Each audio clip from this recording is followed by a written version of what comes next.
Ward by J.C. McRae. A production by Parahuman Audio. Performed by a cast of fans and volunteers.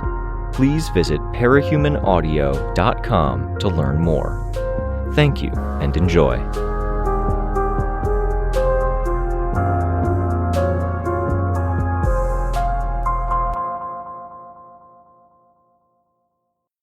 Eclipse, Chapter 2. Ashley stepped off the bus, and the first thing she saw were the officers at the door. Every time she left home, they were on her. Usually they stopped her before she even got on the bus. She'd planned ahead. When her supplies ran out, she usually hit a store after hours. She'd pulled a run through a pharmacy a month ago, and on impulse, she'd grabbed some hair dye. On her last failed excursion, she'd overheard the cop giving her appearance. This time around, with the stakes being what they were, she had kept that in mind and changed up her look. Her hair was gross now, 2 days without washing, but it was a yellowy sort of blonde. Instead of her usual clothes, she wore a red sweatshirt and a pre-faded shirt with an American flag on it, faded jeans, and sneakers without socks. Sunglasses she'd grabbed from one of the racks in the drugstore were on her nose, another thing to change up her look. The creases of her pits and her eyes stung with fresh sweat, and the clothes had a chemical feel, like some brands got when fresh from the factory. The bus ride had been so uncomfortable she'd nearly lost her mind. She hadn't been able to move her hands, she couldn't sleep, and she'd been so restless she could have paced up and down the aisle 1,000 times before she got here. She'd said something out loud. A few somethings, and she couldn't even remember now, but the bus driver had told her to shut it. Now, some passengers glared at her. She smiled. If only they knew. She loved this, the game of it. She took her time waiting for people to get their bags from the compartment at the side of the bus, one of her legs jiggling. The cops were there, and they hadn't reacted to her yet. All around her were people, tourists, and people going to work. A gaggle of college twits with matching outfits were talking about school. At the end of the station, a group of teens with spray-painted scrawls on dark clothes were pushing and shoving some others. The others included kids as young as 10 or so, and the oldest looked maybe 18. The group didn't match like the ones in the spray-painted clothes did. The scuffle drew the attention of some of the police officers who were watching things. As they departed, she reached down to hook her arm around the bag, reaching over her head to let the strap slide down to her shoulder. She walked past the lone remaining cop as he stood up straighter, looking over the heads of people to see that things were going okay. In this game of hers, her against all the local law enforcement and PRT, with their annoying as shit capes that they sicked on her, she could count this as a win. 1 point for me. How long had those police been working there? How much money were they paid for that amount of time? How much coordination had gone into it? They would be frustrated, realizing that for all their vast resources, they had been trumped by a 16-year-old girl. It would ruin their days, like they had tried to ruin hers so many times. The restlessness of the bus fled her as she picked up her pace. She walked everywhere, so she was good at it. Brisk.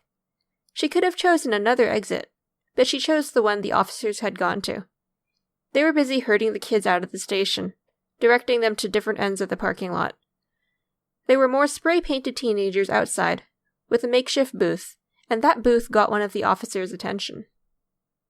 Ashley took a bit of pleasure in walking past the oblivious officers. Another point for me. No, she wouldn't be greedy.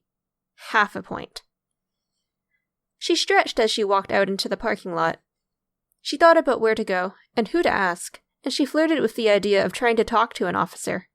How many points would that be to pass right under their noses? No, it didn't make sense. She was sorely tempted, but there were more wins to be had later. Bigger risks to take. Bigger dragons to slay. Not the spray-painted teens. The clothes reeked of a uniform, and conformity disgusted her. If they belonged to a group, or if they were serving a gang, then there would be people at the top who weren't so beholden to a uniform. It made them subservient, and it made them already bought and paid for. She couldn't use that. They were already packing up their table as she walked away, as if they'd been expecting to be shut down. She had a glimpse of the contents of the table. Shitty art of the city on a third of the table, and another 2/3 had shitty art of the heroes and villains of the area. She'd get her information elsewhere. The other group didn't have stuff, so they'd moved under a tree in the shade.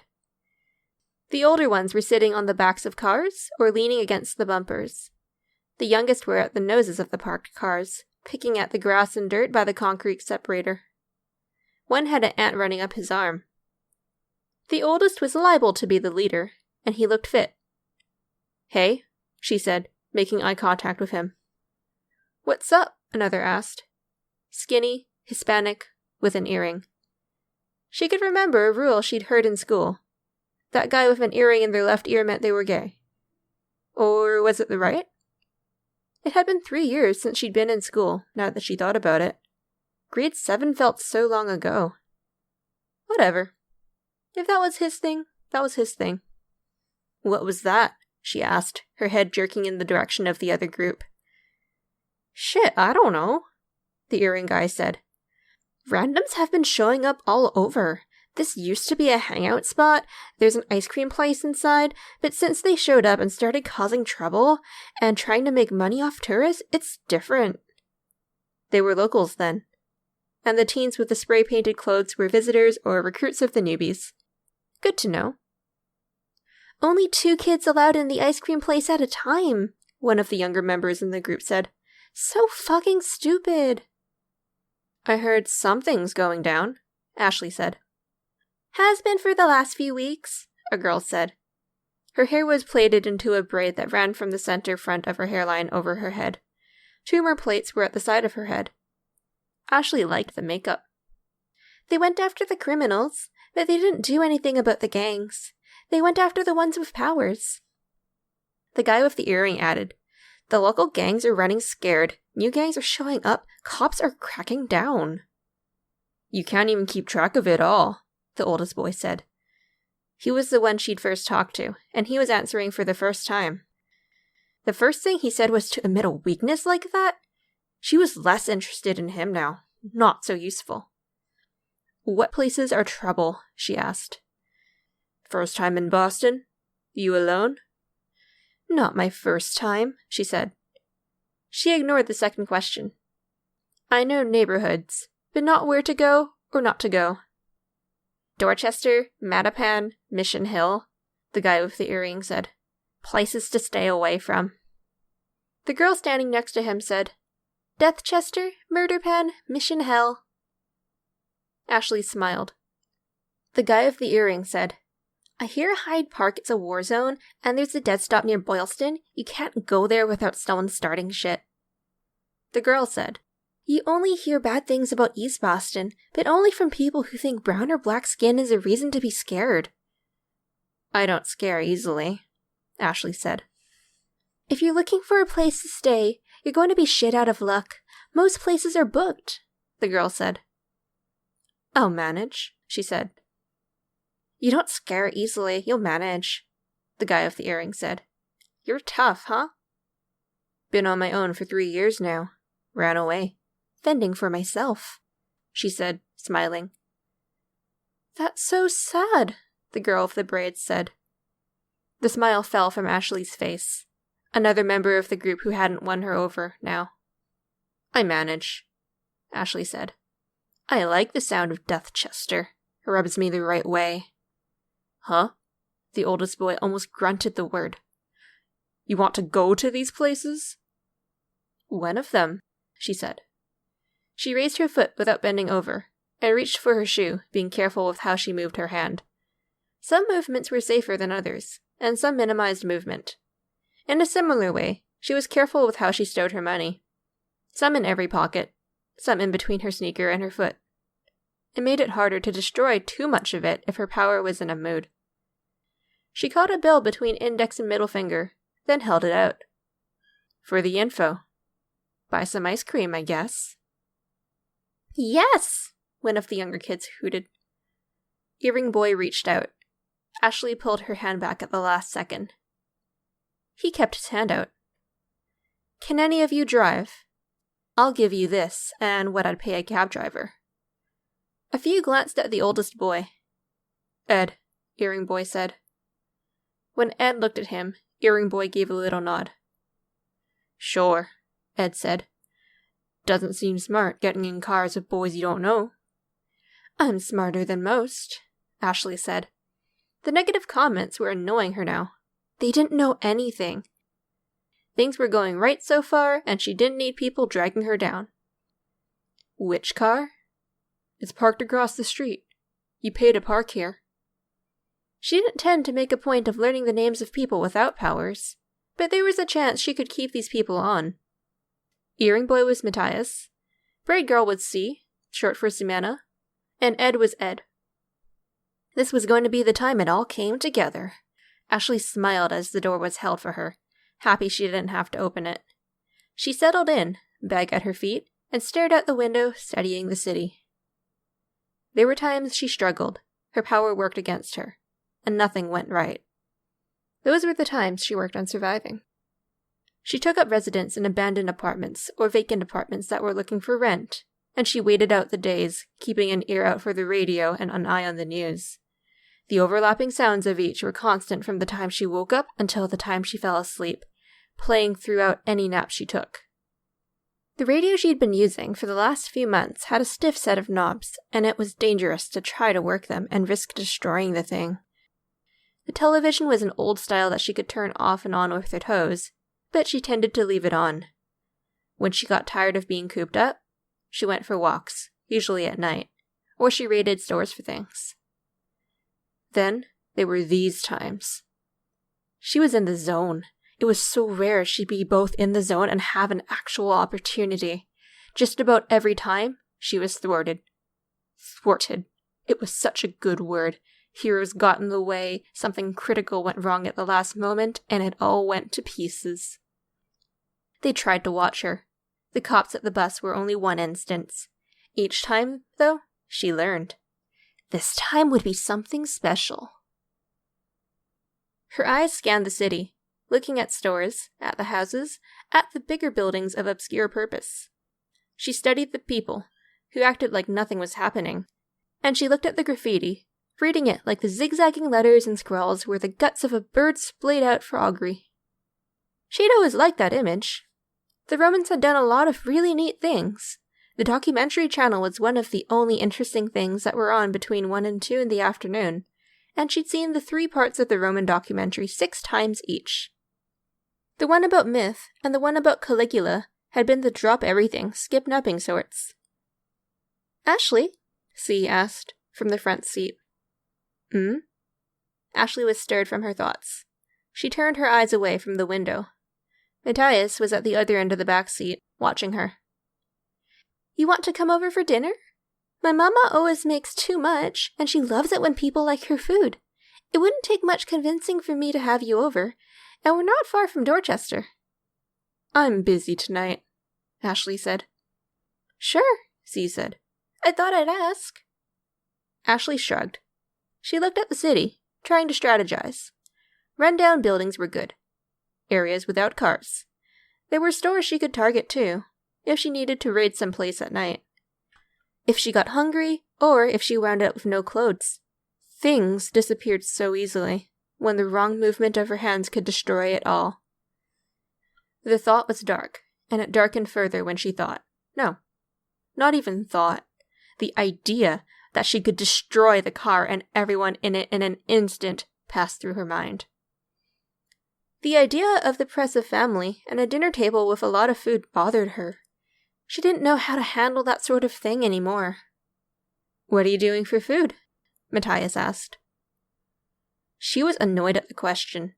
Annoyed that her observation of the city was being interrupted, and annoyed that she hadn't been observing the city and that she'd been thinking about useless stuff. It was this kind of thing that dragged her down when she was in the zone. "I've got stuff to do," she said. "I don't waste time with sleep or food until I'm set."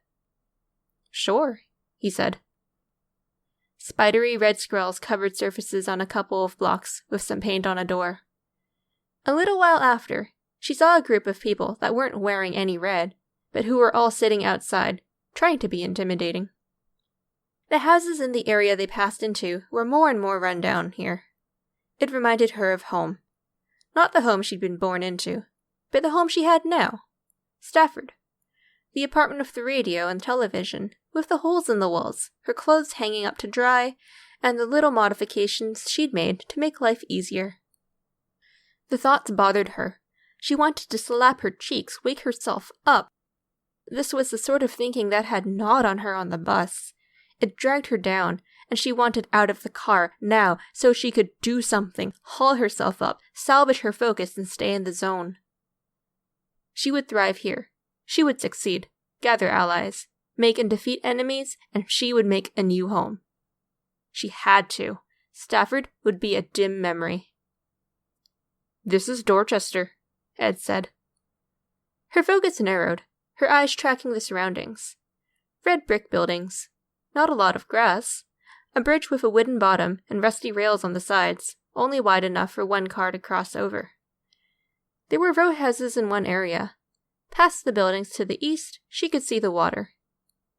Deathchester, he called it. "Yeah," C said. "It doesn't feel right dropping you off here." She had an idea. Lifting her mood.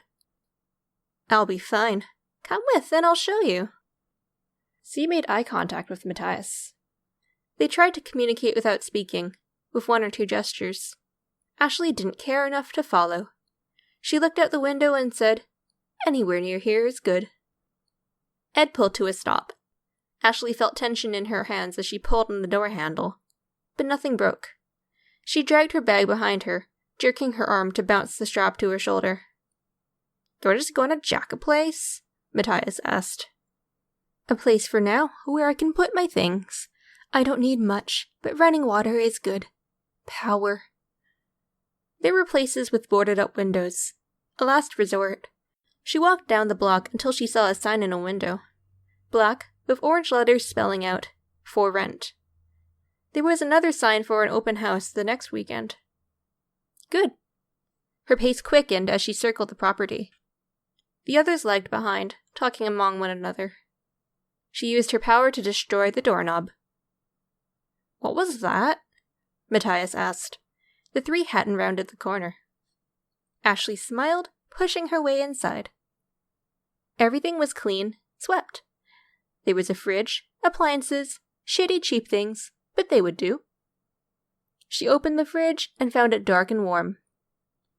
She went to the tap, opening it with her wrist, and turned on the water. Running water, at least.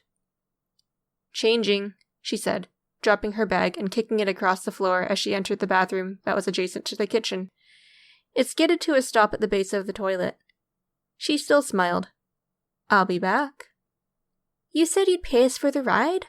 C asked. Ashley leaned around the door and saw C standing with her back to the kitchen. Ashley pulled off her sweatshirt, glad her power hadn't destroyed it. She dropped it and kicked it across the floor. "In the pockets. You can come in if you want. We're both girls." C said. She picked up the sweatshirt and looked up just in time to see Ashley with her back to her, undoing her jeans. She turned around again. "How do I put it? That doesn't rule anything out." Ashley scoffed. "You've got like $40 in change in the pockets?" "The last of the pharmacy raid." "Take it all. I'll make way more than that tonight." "Oh, you have other options," C said. "I don't want other options," Ashley said. "Believe me." She pulled her gritty American flag shirt up, and her power flickered. It tore apart the shirt, the noise of it joining Z's yelp of surprise. A loss. It had been a nice shirt, and it felt wrong to destroy a depiction of the flag, but Ashley ripped the remains off her upper body. If such a time came that she had a flag of her own, she would want it to be treated with respect. Still, the damage had been done. She used her power, aiming at her own body. The shirt, still in her hand, was destroyed in the curls and waves of energy as her power buckled and kicked, hurling her arm one way and then the other. She was jerked into the sink. She didn't have much padding, so the impact was sharp. She hid the pain, which wasn't hard, because she was caught up in the moment. Her power washed over her body, destroying everything that wasn't her. Sweat, dirt, lint, dust. It washed over her face and her head, and she thought and saw white. The hair that fell across her face was no longer dyed. The hair had been preserved, and the dye hadn't. The boys had come, and Z kept them from entering or rounding the corner. The girl's eyes were wide, and she clutched the sweatshirt with both hands, and then she was gone, out the room, and around behind the door. To preserve the moment, Ashley reached for black fabric near the top of her bag. A dress. She pulled it over her head. There were other things in the bag. Twisted bits of black matter, not dissimilar to charcoal. Her power twisted, it annihilated. There was more to it, though.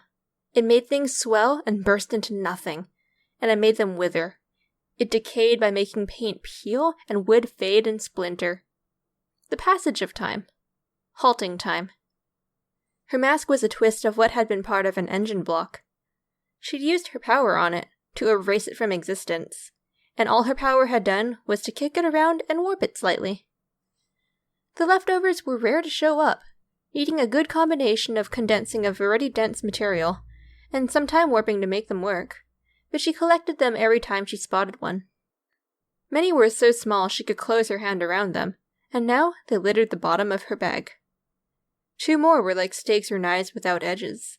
A third find had been used and twisted around her mask to actually make it fit around her eyes, instead of leaving one eyebrow uncovered. A triple loop of wire served as a belt, with the 2 spikes dangling off of Ashley's left hip. Ashley stepped out of the room, facing the 3 teenagers. She liked the looks on their faces, the realization. They looked down on her, and now they knew. "Like I said," she told them, "I manage. Now, tell me, are you interested in making more money?" Wide eyes. Ed offered a shake of his head.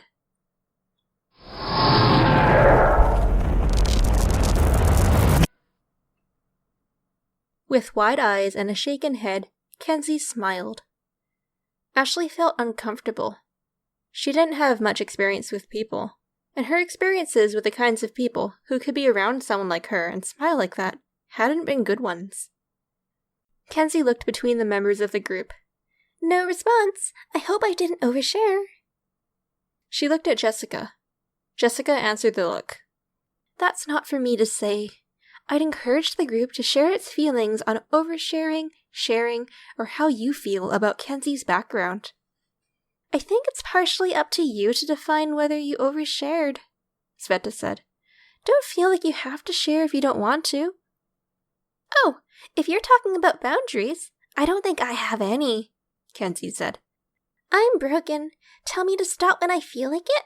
I'm gonna put my foot on the gas and That's my thing. It's what I'm working on." Byron and I have a similar background, actually, but kind of not. That was your life. Okay, I had one incident, and that was my trigger, Tristan said. It wasn't an easy story to hear. Kenzie nodded. "Sorry. I like to put myself out there 100%. If people like me, then they can have me." "Wording?" Chris said. He leaned back. One of his eyes was black from corner to corner, and he had a set of medieval braces on, wire and clamps. The eye patch he'd worn on his way to the session dangled from his fingers, swinging as his hand moved. He was interesting. Ashley was paying close attention to him. She'd almost marked him as the only person of interest in this group, but now she was paying attention to Kenzie. She could understand Kenzie. She already had suspicions about what was going on there. "Keep in mind, being too forward will scare people off," Sveta said. "Oh, shucks," Kenzie said. She smiled and joked. "Guess I'm gonna die alone." "Don't say that," Sveta said. "I found someone, and I never thought that would be possible."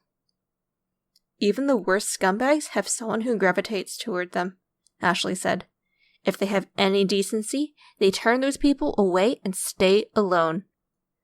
"Gee, awesome," Kenzie said. I don't like how close that statement was to me saying how I'd found someone, Sveta said. I didn't mean you, Ashley said, to Sveta. And to Kenzie, she said. And I don't think you're a scumbag. I'm saying, people find people. Sometimes they shouldn't, but I don't think you shouldn't. You should find someone. A lot of someones, from what I've seen and heard. Kenzie digested that. Then she smiled and said, Thanks, but I've done some scumbag stuff. I wasn't considerate. I hurt a lot of people along the way. Ashley nodded. You're 11, Chris said. Hate to break it to you, but you get a pass. Actually, no, Kenzie said. I don't think the people who I hurt would look me in the eye or give me a hug or let me into their homes if I showed up in front of them. They don't give me any pass. The amnesty is supposed to give everyone a pass, Tristan said. It doesn't work that way in practice, Ashley said. She looked down at her hands. There were people being kept on short leashes, staying in places that are prisons in everything but name. Do you want a pass, Kenzie? Jessica asked. Do you want the past to be the past? Do you want forgiveness? A good question, Tristan said. I do, for sure. Yeah, Rain said. Yeah. Our inaugural session is winding down, Jessica said. I've talked to each of you about goals. We outlined some goals and expectations before and after you decided to try this group. It would be good to think about where you stand on that. Ashley thought of all the people she had killed. The idea of asking, begging for absolution. It bothered her. When we discuss goals, Jessica said, we think about change. What do we need or want to change? Very commonly, in my experience, it's something we raise during first sessions or something we leave as homework. Let me build on that, though. Change. Do you want to change? That's not such a hard question, Rain said. Ashley was silent. Do you want change, or do you want to change? Tristan said. Those are very different things. But, yeah, I do want to change. It's part of wanting to move past my past mistakes. My power makes me change, Chris said. Super easy question. I get it whether I want to or not. I answer with an N/A. Ha ha, Tristan said. I want to change, Kenzie said.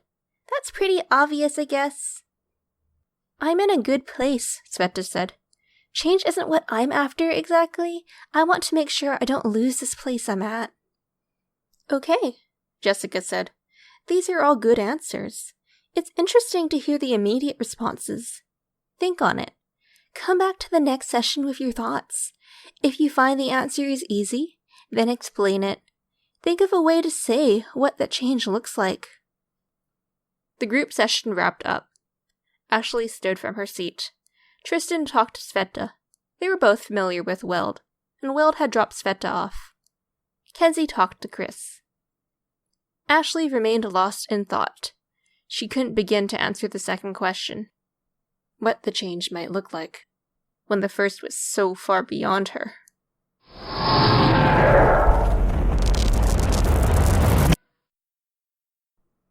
She had no recruits from among the locals.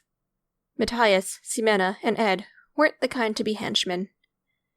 She was alone as she made her approach to the moot. A bonfire blazed on the beach, with some pieces of furniture as part of the wood stack. Villains ringed it, divided into their individual groups. Everything was painted in reds and oranges, and the effect, she loved the effect. Fire, smoke, the dark sky. The assembled factions. This was only the groups from the South End, South Boston, Roxbury, and part of the Dorchester area. She'd asked the 3 teenagers, offering future payment. They had named some of the players here, declining the payment when payment would have meant interactions at a later date. The 4. 2 men and 2 women with light clothes trimmed in black. Their clothes had odd cuts, like a shirt that cut from the left hip to the right shoulder, where it became a collar so wide and draping it was almost a cape, folding over one shoulder. Their masks were horizontal white bars at the eyebrow, across their eyeline, and across the cheekbones. One of the men was displaying his power, holding onto a weapon that had the general shape of a rifle, if the pieces were formed of bits from a coral reef. The barrel was flexible and floppy. The entire thing was covered in brightly covered pustules, with the densest concentration hiding his hands. A woman had similar pustules across the side of her face, neck, and ear. There were 3 capes with a plant theme. A guy with frizzy brown hair sticking out over the top, and sides of a mask that looked like it was made of the softest rubber, all in oval-shaped nodules. More mushroom-like nodules stood out diagonally from his shoulders. A man sat on a rock beside him, foot propped up on a creature that looked like it was made of driftwood, a snake with 2 forearms and no rear legs. A woman stood in the shadows behind them. She had no name for them. There were the Mullen brothers. Both wore armor that looked like it had been made from scrap metal. They weren't tinkers. They were just strong, tough, and tenacious enough that they could make really shitty armor that any ordinary man would have struggled with, razor edges cutting in flesh, ungainly and heavy, and they endured it. Each had a glow that emanated from their chest and heated up the metal closest to their hearts. In the dark, the metal was a faint pink-orange. The Clockwork Dogs were a partnership. Masterminds, apparently. The pair were a man of average height, skinny but for a protruding belly, and a short man, both with fine masks that looked tinker-made, glinting as they moved and adjusted in the firelight. Men and women that looked anywhere from 15 to 25 stood behind them. 4 people in clothes that looked more suited for a cocktail party with the rich and famous. There were bikers, obvious enough. There were others who stood too far into shadow to be seen, and they probably stood in the shadow because they weren't tough enough to stand among those in the light. Orchard was one named group, but they seemed to be absent. Slave peddlers. They were a pair who used the ability to mutate others and the ability to alter others' minds to turn mundane slaves into custom orders. They're fruit. Ashley surmised they stayed away because that kind of behavior drew the attention of the authorities in an unforgiving way. There were others who walked finer lines. Heroes were out there, their teams flocking to the city. There would be other meetings like this in the center-north area, and there would be more to the south and southwest. They would happen at villain bars, or where trucks and cars pulled together into a ring, the massed individuals gathering in the center. Her heart was pounding, and she couldn't stop smiling as she walked on the beach, sand worming its way between her toes. She paced around the perimeter, taking stock. If the heroes came for her, she would make them regret it. She wouldn't concern herself with other areas. She liked the sound of Deathchester. She wanted it. It meant she needed allies. There were lone villains at the periphery. There would be others. She would have her henchmen within a day or 2. She kept an eye out for anyone who might serve. People who looked strong or put together. For now, she wasn't so insane as to step into the light. Better to stay with the faceless, the nondescript, so she could surprise her enemies, to put herself on the map, and to take her place at that inner ring where she had that respect. She would have to unseat one of the major players. She would remove them from the picture. A flicker of power crackled at her hand at the thought.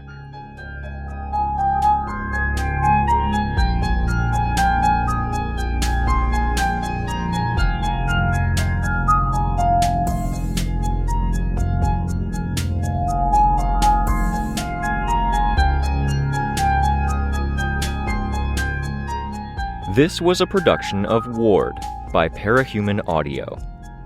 Ward and the Parahuman stories are written and owned by J.C. McCrae. You can find the original text and support the author at parahumans.net. For more of the Ward audiobook, as well as other community works, please visit parahumanaudio.com. Music for this chapter was by Elliot Diebold. Narration by Torchide. Editing by Elliot Diebold. Find more of their work at our website. Thank you for listening.